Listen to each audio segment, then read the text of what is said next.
Well, here we are again with another historic cartoon car. So this is the Nissan website we're looking at. This is the overall winner of the JAFGP in 1969. A gentleman, T. Shinohara, won the race. And this is the very first Skyline GTR, this Hakosuka type of PGC-10. Alright, let's take a look here.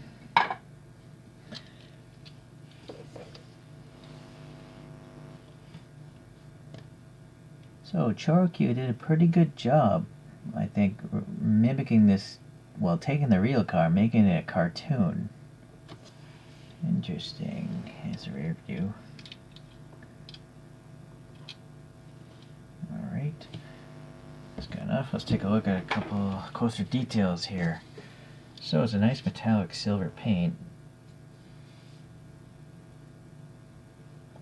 I'm checking for cracks. I have another car from this collection, and it had a bunch of cracks because it wasn't a metallic paint. But I think the silver's okay. Let's just check the age of this. 2003. Yeah.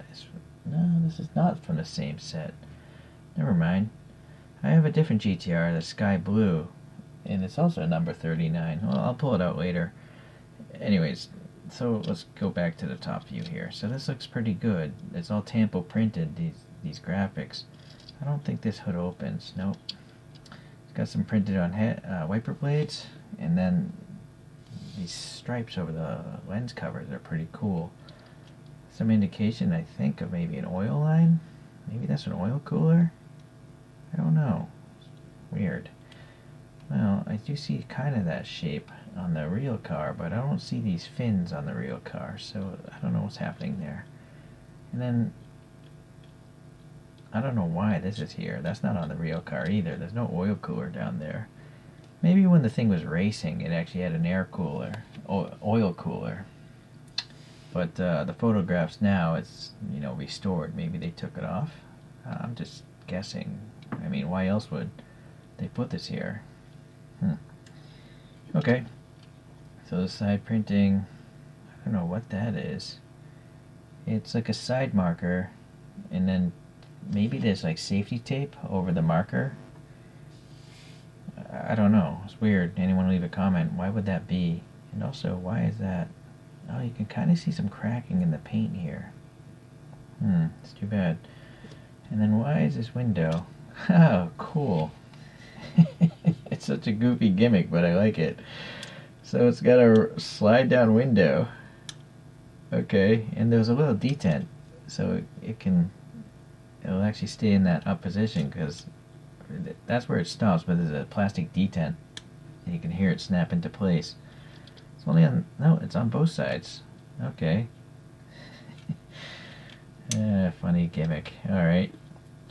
I think it didn't really need it because it also makes it look weird having these pieces of plastic stick out. Oh, now I can really see the cracking here. So that's too bad. So Choro-Qs really aren't meant to last a long time, it seems. That's too bad. Well. Okay, well, this printing looks pretty nice. And, okay, on the back we got the printed tail lights, looks pretty good. This sticker here. And, alright.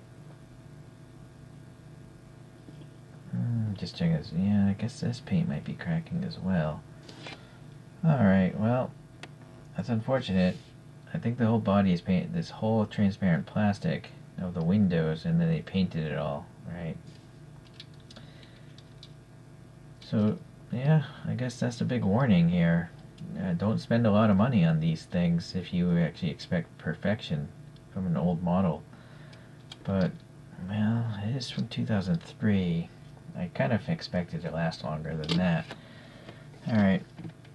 I think, well, I don't know. Takara's been making these things for 40 years, so this would be around 20 years of them in the business. I would think that 20 years ago they should have thought that these are highly collectible, right? So they should try to make them a little bit better to last longer.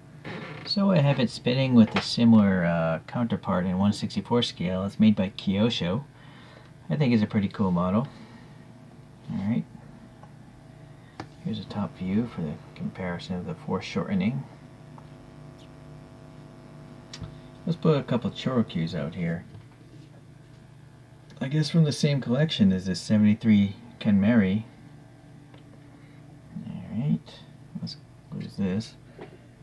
And let's see, I have this older GTR. This is the S54B. This is the one I was talking about with the cracked paint.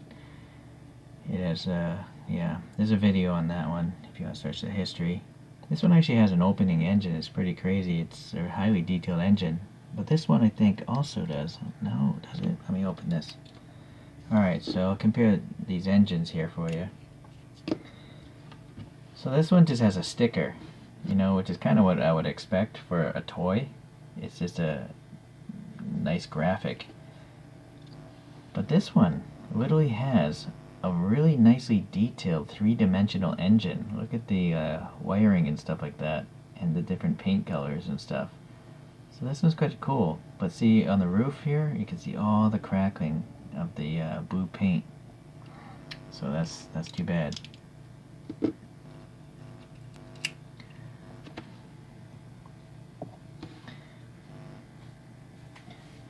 Alright, one of my favorites is the Silhouette Racer. And I have 3D printed wheels on that. This one also has 3D printed wheels. It's an R34. And then this has 3D printed wheels as well. And it's just the, well, I guess it should go here because it's a similar car.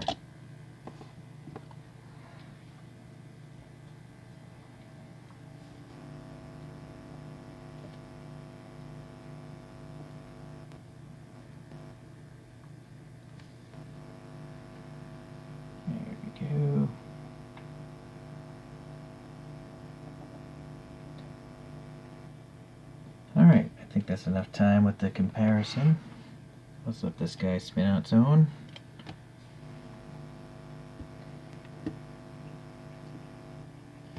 Alright, so another piece of automotive history in cartoon form. It's a real shame that the paint is not meant to last more than a decade, it seems. Nearing 2 decades. This paint is becoming a serious problem. You can just see all the cracking on it, right? So that's not cool. So that is unfortunate. So, oh well. And then the sliding window gimmick is, it's interesting, but I don't think it's necessary.